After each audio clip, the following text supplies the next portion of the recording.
నమస్కారం. ఘంటారావానికి స్వాగతం. ముందుగా ప్రధాన అంశాలు. పాకిస్తాన్ దాడులను సమర్థంగా తిప్పికొట్టామన్న సైన్యం. ఉగ్రవాద మౌలిక సదుపాయాలపైనే పోరని స్పష్టీకరణ.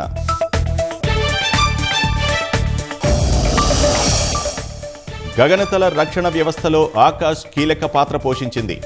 చైనా తయారీ PL-15 వంటి క్షిపణులను నేలకూల్చామన్న సైన్యం.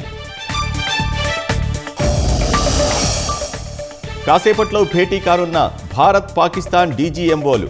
కాల్పుల విరమణ కొనసాగింపు, ఉద్రిక్తతల తగ్గింపుపై చర్చకు అవకాశం.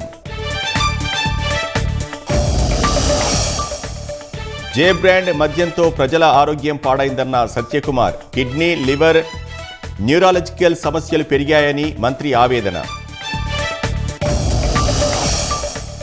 భారీ లాభాలతో ముగిసిన స్టాక్ మార్కెట్లు. సెన్సెక్స్ 2975, నిఫ్టీ 916 పాయింట్లు వృద్ధి.